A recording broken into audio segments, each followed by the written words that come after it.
Welcome back to the show. आप देख रहे हैं प्रोग्राम आपकी बात। मौजू गुफ्तगू वही है, डबल सवारी। इतने तमाम लोग, तकरीबन 12 लाख मोटरसाइकिल पर ट्रेवल करने वाले वो हजरात जो अब बसेस में ट्रेवल करेंगे, ट्रांसपोर्ट के मजे आ गए। टैक्सीज में ट्रेवल करेंगे, ट्रांसपोर्टर को सुकून।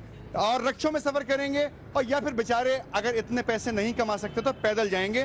तकरीबन 8 लाख लोग तो इस चक्कर में आ ही गए। सिक्योरिटी इशू है, सिक्योरिटी की वजह से उनको डबल सवारी पर अलाउंस नहीं दिया जा रहा है। हमारे साथ मौजूद हैं हमारे समा टेलीविजन के बीट रिपोर्टर, क्राइम को चेक करते हैं जनाब इमरान हफीज साहब। आपसे हम पूछते हैं कि तफसीलात क्या हैं, और सवाल का जवाब आपको देंगे इनकी बात के बाद। जनाब, डबल सवारी पे जो पाबंदी जो है वो लग जाती है, इससे जो है वो आम शहरी मुतासिर होता है। ठीक है। जो मोटरसाइकिल पे जाना, जो गरीब तबका है, इसमें देखिए फ़ायदा किस किस को पहुंच रहा है। ट्रांसपोर्ट वाले, जिसमें किराए उनको बढ़ जाते हैं, रश बढ़ जाता है, और मोटरसाइकिल की खरीदो फरोख्त में भी इजाफा हो जाता है। अच्छा, अभी आप एक चीज़ मैं आपको दिखाऊं कि ये मेरे पास गवर्नमेंट पेपर है। गवर्नमेंट पेपर मीन्स मोटरसाइकिल का कागजात हैं, ये सरकारी पेपर, इसको आप शुमार कर सकते हैं। इसके ऊपर कैपेसिटी जो लिखी हुई है 2 सीटर की लिखी हुई है। क्या पाबंदी लगाने के बाद इस जो टैक्स है उसको आधा किया जाता है? नहीं किया जाता। और शरफुद्दीन मेमन साहब जो साबका चीफ CPLC रह चुके हैं, ये बखूबी जानते हैं और बड़ा अच्छी तौर पर चलाया है कि डबल सवारी लगने के बावजूद जो है वो। पूछना चाहूंगा, आप तशरीफ लाए प्रोग्राम में, थैंक यू वेरी मच। आपकी मसरूफियात होती हैं। मुझे ये बताइए कि डबल सवारी पर जब पाबंदी लगा दी जाती है तो क्या उससे क्राइम रेट लो हो जाता है? मैं वहीं आ रहा था कि बड़ी अच्छी तरह इन्होंने चलाया है इस CPLC को। इनको देखें, इस मवाजना ये करेंगे कि अपने पिछले दौर के अंदर जब ये वहाँ पर थे तो डबल सवारी पे पाबंदी लगने से क्राइम रेशियो कम नहीं होता है। स्ट्रीट क्राइम भी उसी तरीके से चलता रहता है, और टारगेट किलिंग भी इसी तरीके से चलती रहती है। आने वाले जमाने के अंदर जैसे मुहर्रम उल हराम का सीजन है, इसके अंदर डबल सवारी पे पाबंदी लगा दी गई, ये बेहतर इकदाम है या इससे दुश्वारियां पैदा होंगी? देखिए, ये एक उन्होंने हिफाजत के तौर पर उन्होंने जरूर किया है इस चीज को, लेकिन इस चीज से कोई कमी नहीं आती।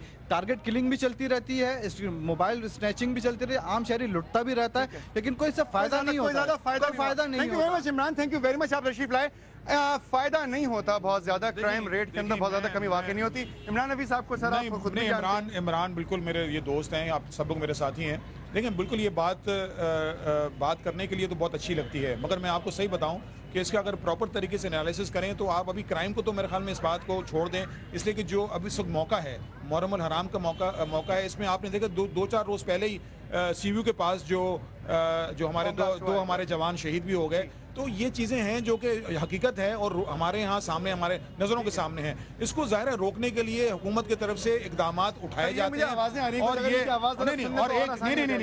एक साथी हमारे थे जिन्होंने एक तजवीज़ दी, मैं समझता हूँ इससे मैं किसी हद तक इत्तेफाक करता हूँ कि इनके पास हमारी कोशिश अब होगी बड़ी अच्छी। इन्होंने कहा कि थाने से कोई सर्टिफिकेट मिलना चाहिए। उन्होंने सवाल किया था कि थाने में एंट्री करवाने नहीं, थाने में नहीं, मगर ये जरूर है, मैं आपको बताऊं कि फैमिलीज जो हैं ज़ाहिर है उनके ऊपर ये अप्लाई नहीं करता। खवातीन हैं, बच्चे हैं, आपके ये जो प्रेस वाले हैं, सीनियर सिटीजन के ऊपर नहीं है, मगर ये इनकी तजवीज़ है। इसको मेरे ख्याल में अगर हम गौर से थोड़ा सा करें, हो सकता है कि हम आगे चल के ये करें कि जो अपना जो एम्प्लॉयर है जहां पर वो जॉब करते हैं, अगर उनकी तरफ से कोई ऐसा सर्टिफिकेट उनके पास हो तो हो सकता है अगर ऐसा कोई सर्टिफिकेट बन सकता है। जनाब सवाल बताइए। ये जिस इवेंट पे जिस मजहबी, जिस सियासी, जिसको भी प्रोटोकॉल देने के लिए या जिस भी दहशतगर्दी को रोकने के लिए आप लोग डबल सवारी पे पाबंदी लगाते हैं, वही डबल सवारी पे घूम रहा होता है और ये सारी दुनिया देखेगी। अच्छा, ये डबल सवारी वही लोग घूम रहे होते हैं। देखिए, अब ये तो बात आपने ऐसी कर दी कि ये रोकथाम की जाएगी सर। तो अब जाहिर है ऐसे जो भी अगर डबल सवारी पे जो भी होगा उसको तो हमने तो एक सवाल मैं आपसे आखिर में करूंगा सिलसिले में। जी बताइए। एक तो 2 पट्टियां हैं, गुरु मंदिर से तीनट्टी और गुरु मंदिर से लजबेला, यहाँ पर लाजमी जो है वो स्नैचिंग होती है जब भी जैम होता है। और पूरी के ऊपर सर आप जरा टेक कीजिएगा। जी। और दूसरा ये है कि अगर डबल सवारी से ये खत्म हो सकता है तो फिर नेक्स्ट हम हाई रूफ और शेजोर के ऊपर भी पाबंदी लगाएं, क्योंकि उसके अंदर बॉम्ब ब्लास्ट। सर देखिए, मैं मेरे सारे भाई, मैं आपसे दोबारा, मैं सिर्फ एक मेरी गुजारिश है कि ये पाबंदी जो है हमेशा के लिए नहीं लगती, कुछ दिनों के लिए लगती है, परेशानी होती है। मैं सिर्फ आपके एक, हो सकता है प्रोग्राम खत्म हो जाए, मैं सिर्फ अपना जो होम मिनिस्टर का कंप्लेंट सेल है उसका नंबर मैं आपको बता देता हूँ। 99207744 से लेकर 48 तक ये नंबर है। 99207744। तो इस पर ये सवाल लेते हैं जी। सर, ये नफरी का बार बार रोते हैं, लेकिन अगर कोई VIP गुजरता है तो उस पर पूरी नफरी लगी होती है। प्रोटोकॉल के ऊपर बिल्कुल देखें, ये 600 लोगों पर एक बिल्कुल भाई, मेरे अगर उसमें हो मैं समझता हूं कि हर शहरी को हम एक एक पुलिस वाला प्रोवाइड कर दें, मगर ऐसा हो नहीं सकता। जाहिर है जो हाई प्रोफाइल नफरी बढ़नी चाहिए। मैं तो खुद कह रहा हूं कि 60,000 के करीब नफरी होनी चाहिए ताकि इन चीजों को रोकने के लिए, उसके साथ टेक्नोलॉजी रिसोर्सेज, जो लंदन की उन्होंने बात की, उनके पास 2000 कैमरास जो है लंदन में लगे हुए हैं, कराची में हमारे 200 कैमरास लगे हुए हैं, वो भी काम नहीं कर रहे काम नहीं कर रहे, लेकिन हमारे मोहर्रम हराम में काम करने शुरू कर देंगे। बिल्कुल मोहर्रम हराम में सवाल बचेगा लेने जी। कायम अली शाह साहब ये कह रहे हैं कि ना वजीर आला, आप मीडिया वाले हैं, आपके अलावा यहाँ पे जितने लोग हैं, आप मुझे कोई एक बंदा बता दें जो वजीर आला कायम अली शाह के पास जा सके। ये आप कह रहे हैं कि इनके पास हेल्पलाइन है, हेल्पलाइन है। नंबर लिया सर, इस सवाल का जवाब दे दें। देखिए मैं तो आप में हाजिर हूँ और मुझे आप देखें जिस तरह मैं आया हूँ, ना मेरे साथ कोई मोबाइल है ना कोई है, बगैर प्रोटोकॉल के आप यहाँ मौजूद हैं और आवाम की शिकायतें भी ले रहे हैं। जी जनाब सवाल। मैं ये कहता हूँ जब सिक्योरिटी की आप पॉलिसी डेवलप कर रहे होते हैं, बना रहे होते हैं सिक्योरिटी के हवाले से, तो उस वक्त इस बात का क्यों नहीं ख्याल रखा जाता ये आवाम उससे डायरेक्ट मुतासिर हो रही है, उसका क्या कसूर है मोटरसाइकिल सवार वाले का? मुतासिर होने का ख्याल रखना पड़ेगा। एक सवाल और यहाँ पे। जी जनाब जरा आगे आ जाइए, फिर बताइए। जी जी जी बताइए। मैं ये कहना चाहूंगा कि साल में 12 महीने होते हैं, 12 में से 8 महीने डबल सवारी पे पाबंदी होती है, लेकिन उसके बावजूद जब कोई फर्क नहीं पड़ता क्राइम पे, तो उसके बावजूद क्यों डबल सवारी बंद होती है और क्यों पब्लिक को क्राइम का रेट वहीं पर रहता है? सर ये आपके सवाल एक ले लिया था जी। नहीं, मैं समझता हूँ, देखिए ये बार बार मैं रिपीट कर रहा हूँ कि ये आपको शायद महसूस होता है कि क्राइम में फर्क नहीं पड़ा, मगर देखें ये इसमें सिर्फ क्राइम नहीं है, इसमें टारगेट किलिंग का सिलसिला जो जारी था, ये कुछ चीजें आपको अप्रिशिएट करनी पड़ेंगी। टारगेट किलिंग खत्म हो चुकी है, उसके अलावा बत्ताखोरी जो है बहुत हद तक कम हो चुकी है। तो ये ऐसे इकदाम हैं जो हुकूमत ने अपनी तरफ से लिए हैं। और ये भी जो डबल सवारी पे जब पाबंदी की हम बात करते हैं तो एक मखसूस टाइम के लिए करते हैं, और जाहिर है हमारे पास कोई इंफॉर्मेशन होती है जिसकी बुनियाद के ऊपर क्राइम का लेवल कम नहीं हुआ, क्राइम रेट नहीं हुआ, तो फिर दूसरा इकदाम क्या होगा? कर्फ्यू। देखें इसमें आप मेरे ख्याल में इस एक्सट्रीम पे नहीं जाना चाहिए। सवाल देखें, सवाल वो करें जो कि बैलेंस्ड हो। बात यह है कि हम अपनी तरफ से जो जितनी कोशिशें कर रहे हैं उसमें अपनी मेजर्स हैं। ये तो ऐसा हुआ कि जैसे घर पे आप ताला लगाते हैं फिर भी घर में आपके चोरी होती है, तो अगर आप ताला लगाना छोड़ दें, चोरों को खत्म करना पड़ेगा। बात यह है कि आपको प्रिवेंटिव मेजर्स जरूरी है। आखिरी मैं कहता हूँ कि पुलिस को फ्री हैंड क्यों नहीं दिया जाता कि वो काम करे? पुलिस को तो फ्री हैंड दिया है मंजूर हसन साहब ने भी। बिल्कुल, अभी free hand police total independent अपना काम कर रही है।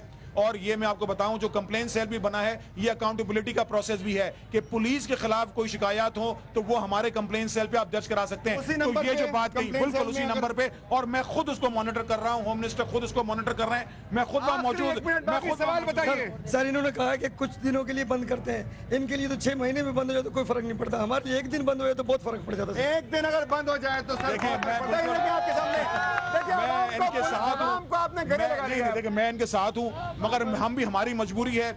इंशाल्लाह वो टाइम आएगा कि ये पाबंदियां नहीं लगेंगी, और ऐसा टाइम आएगा जिसमें हमारे शहर में सुकून होगा, हमारे शहर में अमन अमान होगा। इसमें आप लोगों का साथ चाहिए और हमारी हिम्मत। सवाल मैं भी करना चाहता हूं अगर आप इजाजत दें। सवाल ये है कि बहुत सारे इदारे ऐसे हैं, बहुत सारे इदारे ऐसे काम कर रहे हैं जिनको डबल सवारी अलाउड है, लेकिन हम ये दूर से शनाख्त कैसे करेंगे कि इस आदमी को डबल सवारी अलाउड है और इसको नहीं है? जब तक कि वो आके रुकेगा नहीं, या तो फटेगा या गोली मारेगा या अपना आईडी कार्ड दिखाएगा। देखिए स्नैप चेकिंग का सिलसिला जो है, स्नैप चेकिंग जो है वो जारी है। ज़ाहिर है उसमें अगर इजाज़त है उनको भी रोका जाएगा, गाड़ियां भी रोकी जाएंगी, ये ज़रूरी है, और इसमें आप हमारे साथ ताउन करें। पुलिस से कोई आप बयान कोई बात कहना चाहते हैं कि एक्सट्रीम मेजर्स ना ले, लोगों को तलाशी ले, तंग ना करे? मेरे भाई मैं आप मीडिया माशाल्लाह इतना स्ट्रांग हो चुका है, पता नहीं कितने चैनल्स हैं, 50-60 तो चैनल्स हैं जो एक्टिव है। कैमरा बिल्कुल जी, मुझे सब पता है, सिस्टम में काली भेड़ें हमारे हैं। उसको रोकने के लिए आप लोग ये शिकायत डायरेक्टली हमें दें। और ये भी मैं आपको बताऊं, अगर आप अपना नाम, अपना कोई नाम शनाख्त नहीं करवाना चाहते तो कोई जरूरत नहीं है, सिर्फ आप कंप्लेन करें, खुदा के लिए कंप्लेन करें, ताकि हम एक दफा नंबर और बता दीजिए तमाम लोगों को। 99207744 से लेके 48 तक ये लाइनें हमारी हैं होम मिनिस्टर कंप्लेन सेल की, और ये राउंड द क्लॉक काम कर रही हैं। आप इनको जवाब देंगे, एड्रेस करेंगे? बिल्कुल, मैं खुद address very much sir, thank you very much for coming and thank you very much all of you कि आप तशरीफ लाए, अपने सवालात किए। अवाम ने आज डायरेक्ट सवालात किए शरफुद्दीन मेमन साहब से, हमारे बेट रिपोर्टर मौजूद थे, हफीज साहब ने वो तमाम बातें बताई कि जो इस डबल सवारी से अटैच्ड हैं। क्राइम को कंट्रोल करना पड़ेगा, शायद सिर्फ डबल सवारी ही अलाउड नहीं है, लेकिन ये जो 8 लाख अफराद कल से बसेस पर ट्रैवल करेंगे या अपनी कन्वेंस पर ट्रैवल करना चाहेंगे, इनके साथ बहुत प्रॉब्लम हो जाएगी। इनकी रोजी रोटी बहुत कम होती है। जो लोग कमाते हैं, रोजाना की दिहाड़ी कमाते हैं, तो बच्चों का पेट पालते हैं, इनका भी ख्याल करना पड़ेगा। सिक्योरिटी की मद में पुलिस एहलकारों का इजाफा करना पड़ेगा। आपने प्रोग्राम देखा, अगर आप चाहते हैं की जाए आपकी बात, तो लिख भेजिए KBH पर, या फिर आप हमें लिख सकते हैं, बता सकते हैं फेसबुक पे आपकी बात। अपना बहुत ख्याल रखिएगा, आने वाले दिनों के अंदर भी अपनी हिफाजत कीजिएगा। अल्लाह हाफिज।